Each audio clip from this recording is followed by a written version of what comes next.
Comienza una nueva serie de biografías de la Biblia.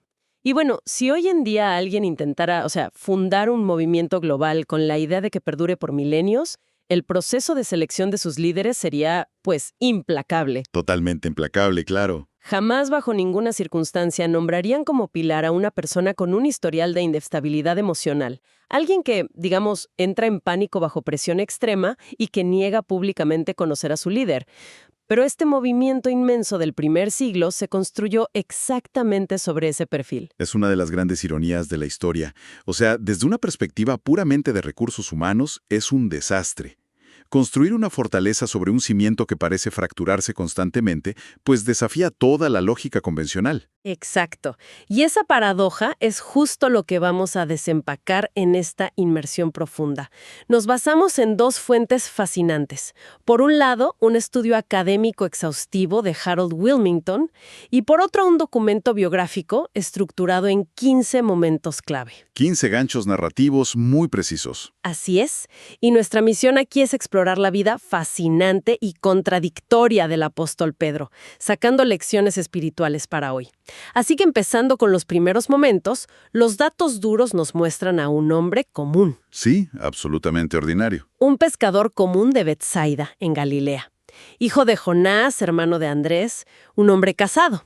Su nombre original, Simón, significa el que escucha, pero de pronto recibe este cambio de identidad monumental. Lo llaman Pedro o Cefas, que significa roca. Lo cual, resulta casi cómico al principio. Digo, considerando lo inestable que era su temperamento. Llamar roca a alguien cuyas emociones suben y bajan es un acto de profunda anticipación profética. Y ese choque de identidad se nota en su llamado oficial. Las fuentes describen una noche de fracaso rotundo, redes vacías. Y de pronto, la orden divina de volver a lanzar la red termina en una pesca milagrosa que casi rompe todo. Una irrupción total en su realidad. Claro, y yo uso la analogía de recibir un ascenso incomprensible y sentir el síndrome del impostor, porque él cae de rodillas y dice, «Apártate de mí, Señor, porque soy un hombre pecador».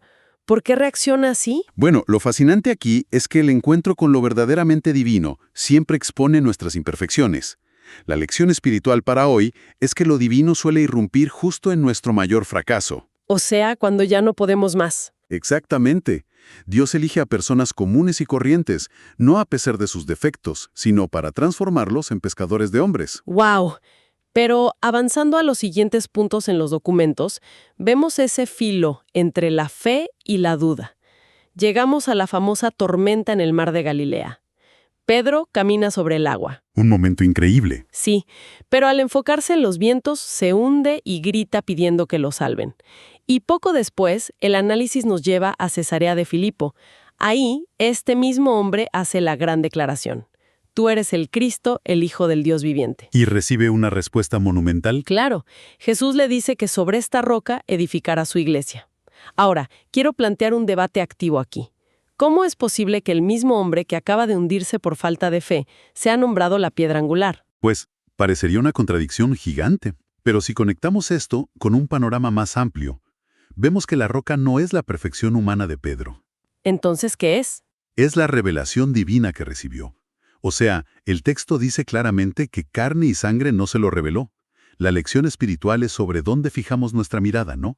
Si nos enfocamos en las crisis, nos hundimos. Claro, el viento, los problemas. Exacto. Pero sostenernos en la revelación divina nos permite caminar por encima de las tormentas cotidianas. Tiene muchísimo sentido. Pero esa razón a veces se eclipsa y llegamos al orgullo quebrantado en nuestra siguiente sección. En el Monte Hermón, la Transfiguración. Ah, sí. Un evento que lo sobrepasa por completo. Jesús brillando junto a Moisés y Elías, y Pedro, aterrado, sugiere de forma absurda construir 3 tabernáculos. Aquí es donde se pone realmente interesante para mí. Parece que Pedro quiere microgestionar a Dios. Totalmente. Es la torpeza de intentar encasillar la gloria de Dios en estructuras humanas superlimitadas, ¿no? Sí. Y luego la escena cambia al aposento alto. Primero, se niega rotundamente a que Jesús le lave los pies. Y cuando le advierten, pues se va al extremo y pide que le lave también las manos y la cabeza. Además, jura grandilocuentemente dar su vida. a lo cual le profetizan sus 3 negaciones. O sea, primero entra en pánico y quiere construir tiendas, y luego dicta cómo debe ser lavado. Bueno, es que a veces nuestra mayor resistencia no es al sufrimiento, es a dejarnos amar y servir por gracia. ¡Wow! ¡Qué fuerte eso! Sí, la lección práctica aquí es la necesidad del abandono del orgullo. La verdadera devoción no es grandilocuencia, o sea, decir, daré mi vida. Es una rendición humilde. Y vaya que tuvo que aprenderlo a la mala, porque pasando a la siguiente sección, vemos la debilidad de la carne, la hora más oscura en Getsemaní. Le piden velar y orar, pero se queda dormido 3 veces. Una falla de voluntad tremenda. Y cuando llega el peligro, reacciona con una violencia súper imprudente, cortándole la oreja a Malco. Jesús lo reprende. Y luego, en el patio del Sanedrín, el miedo lo paraliza por completo. Frente a una simple criada, además. Exacto. Niega a Cristo 3 veces, llegando a maldecir. El gallo canta, cruza miradas con Jesús y hiera amargamente. Y aquí quiero abrir el debate. ¿Por qué falló su fuerza de voluntad de manera tan espectacular justo después de prometer lealtad? Eso plantea una pregunta súper importante. El espíritu está dispuesto, pero la carne es débil. El ataque con la espada fue puro pánico, falta de control. ¿No fue valentía entonces? Para nada. Y su caída frente a la criada demuestra que la autoconfianza siempre colapsa bajo presión espiritual. La lección para quien escucha hoy es reconocer nuestras vulnerabilidades. Confiar solo en nuestra propia fuerza nos lleva irremediablemente al fracaso moral. Es una advertencia súper clara. Pero por suerte la historia da un giro hacia la gracia en las siguientes escenas. Vamos a la tumba vacía en la madrugada, Juan llega primero, pero Pedro entra directamente y ve los lienzos. Con esa impulsividad característica. Sí. Y luego, un detalle hermoso. Pedro es el único apóstol que recibe una aparición privada post-resurrección.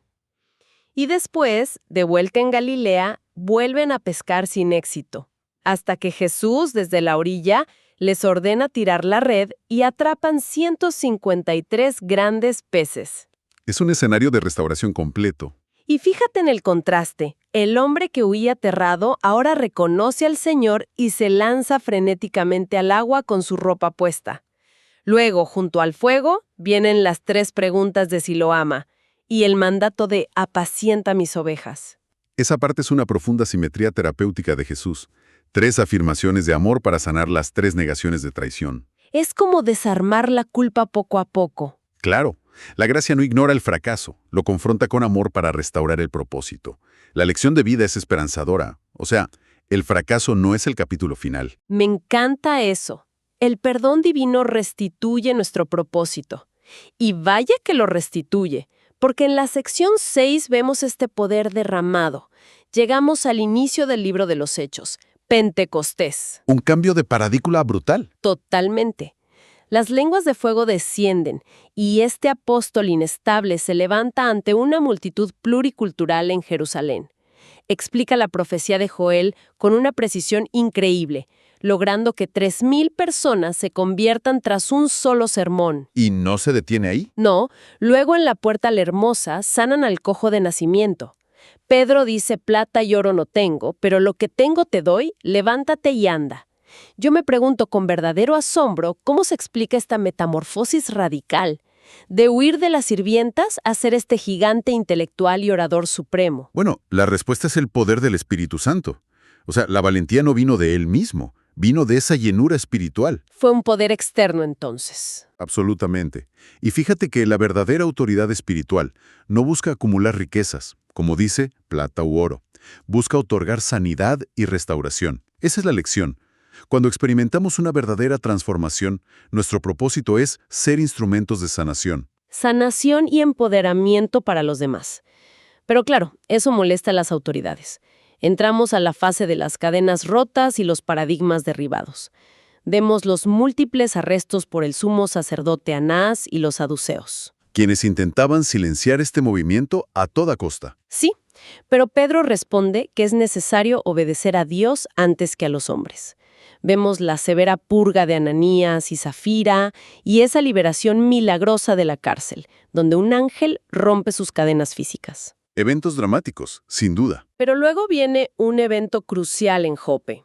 Pedro tiene esta visión del lienzo bajando del cielo con animales inmundos, y la voz le dice, lo que Dios limpió, no lo llames tú común.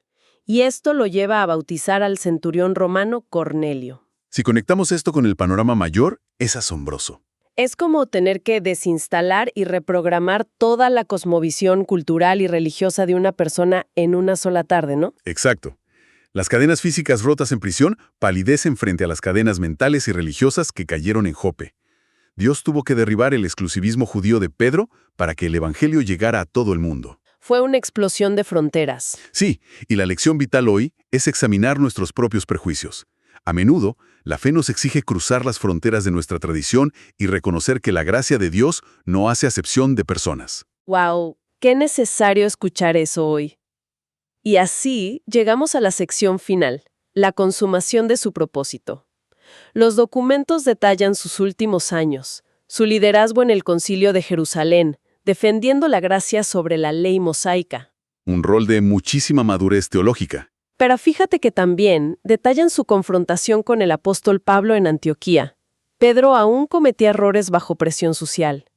Me parece increíble que estos dos grandes pilares tuvieran roces tan fuertes. Humaniza muchísimo la historia. Totalmente.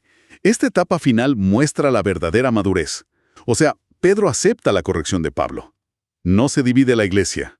Claro, consolida la teología y deja sus epístolas. Y finalmente cumple la profecía de su juventud al glorificar a Dios a través de su martirio en Roma, pidiendo ser crucificado boca abajo por no sentirse digno de morir como Jesús. La lección aquí es que el verdadero liderazgo culmina en una entrega total y desinteresada. Dejando un legado que trasciende a su propia existencia. ¡Qué impresionante! Hemos recorrido una trayectoria épica en nuestra exploración de hoy.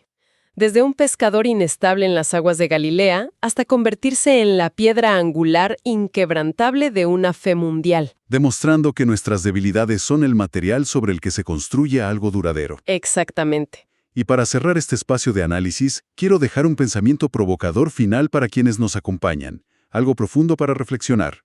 ¿Es posible que la historia de Pedro nos enseñe que las grietas en nuestra propia roca, nuestras imperfecciones y dudas, no son fallas estructurales que nos descalifican? Es una pregunta muy potente.